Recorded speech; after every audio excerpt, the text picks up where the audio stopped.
आप लोगों को मेरा सादर प्रणाम। कैसे हैं आप लोग?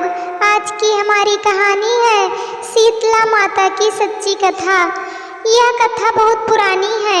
एक बार शीतला माता ने सोचा कि चलो आज देखूं कि धरती पर मेरी पूजा कौन करता है, कौन मुझे मानता है। यही सोचकर शीतला माता धरती पर राजस्थान के डूंगरी गांव में आई और देखा कि इस गांव में मेरा मंदिर भी नहीं है, न मेरी पूजा होती है। माता शीतला गांव की गलियों में घूम रही थी, तभी एक मकान के ऊपर से किसी ने चावल का उबला पानी नीचे फेंका। वह उबलता पानी शीतला माता के ऊपर गिरा, जिससे शीतला माता के शरीर में फफोले पड़ गए। शीतला माता के पूरे शरीर में जलन होने लगी। शीतला माता गांव में इधर उधर भाग भाग के चिल्लाने लगी, अरे मैं जल गई, मेरा शरीर तप रहा है, जल रहा है, कोई मेरी मदद करो।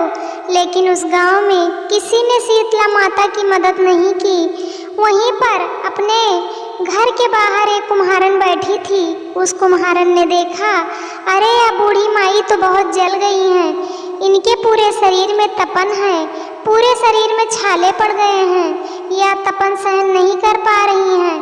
तब उस कुम्हारन ने कहा, हे माँ, तू यहाँ आकर बैठ जा, मैं तेरे शरीर के ऊपर ठंडा पानी डालती हूँ। कुम्हारन ने उस बूढ़ी माई पर खूब ठंडा पानी डाला और बोली, हे माँ, मेरे घर में रात की बनी हुई राबड़ी रखी है, थोड़ा दही भी है, तू दही राबड़ी खा ले। जब बूढ़ी माई ने ठंडी ज्वार के आटे की राबड़ी और दही खाया तो उसके शरीर को ठंडक मिली। तब फिर उस कुम्हारन ने कहा, आ माँ बैठ जा, तेरे सिर के बाल बिखरे हैं, ला मैं तेरी चोटी गूंथ देती हूँ। और कुम्हारन माई की चोटी गूंथने हेतु कंघी बालों में करती रही। अचानक कुम्हारन की नज़र उस बूढ़ी माई के सिर के पीछे पड़ी तो कुम्हारन ने देखा कि एक आंख बालों के अंदर छुपी है। यह देखकर वह कुम्हारन डर के मारे घबराकर भागने लगी। तभी उस बूढ़ी माई ने कहा, रुक जा बेटी, तू डर मत, मैं कोई भूत प्रेत नहीं हूँ, मैं शीतला देवी हूँ। मैं तो इस धरती पर देखने आई थी कि मुझे कौन मानता है, कौन मेरी पूजा करता है। इतना कहकर माता चार भुजा वाली हीरे जवाहरात के आभूषण पहने, सिर पर स्वर्ण मुकुट धारण किए, अपने असली रूप में प्रकट हो गई। माता के दर्शन कर कुम्हारन सोचने लगी, अब मैं गरीब इस माता को कहाँ बैठाऊं। तब माता बोली, हे बेटी, तू किस सोच में पड़ गई? तब उस कुम्हारन ने हाथ जोड़कर आंखों में आंसू बहते हुए कहा, हे माँ, मेरे घर में तो चारों तरफ दरिद्रता बिखरी हुई है, मैं आपको कहाँ बिठाऊं। मेरे घर में ना तो चौकी है, ना बैठने का आसन। तब शीतला माता प्रसन्न होकर उस कुम्हारन के घर पर खड़े हुए गधे पर बैठकर एक हाथ में झाड़ू और दूसरे हाथ में डलिया लेकर उस कुम्हारन के घर की दरिद्रता को झाड़कर डलिया में भरकर फेंक दिया और उस कुम्हारन से कहा, हे बेटी, मैं तेरी सच्ची भक्ति से प्रसन्न हूँ, अब तुझे जो भी चाहिए मुझसे वरदान मांग ले।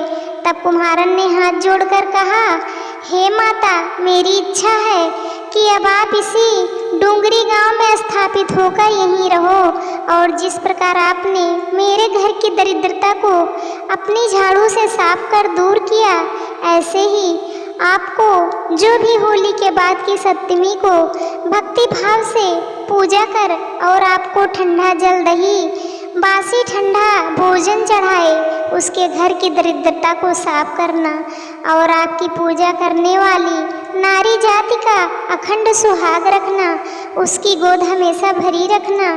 साथ ही जो पुरुष शीतला सप्तमी को नाई के यहाँ बाल न कटवाए, धोबी को कपड़े धुलवाने के लिए न दे और पुरुष भी आप पर ठंडा जल, नारियल और फूल चढ़ाकर परिवार सहित ठंडा बासी भोजन करे, उसके काम धंधे व्यापार में कभी दरिद्रता न आए।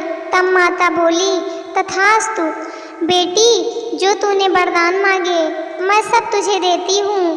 हे बेटी, तुझे आशीर्वाद देती हूँ कि मेरी पूजा का मुख्य अधिकार इस धरती पर सिर्फ कुम्हार जाति का ही होगा।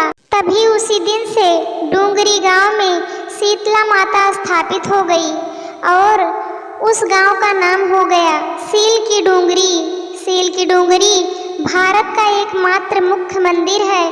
शीतला सप्तमी को वहाँ बहुत विशाल मेला लगता है। इस कथा को पढ़ने से घर की दरिद्रता का नाश होने के साथ सभी मनोकामना पूरी होती है। जय माँ भवानी, जय शीतला मैया की। दोस्तों, यह कहानी आप लोगों को कैसे लगी, आप लोग कमेंट करके ज़रूर बताना। चैनल को सब्सक्राइब करना, वीडियो को लाइक करना, शेयर करना। वीडियो को अंत तक देखने के लिए आप लोगों का तहे दिल से धन्यवाद।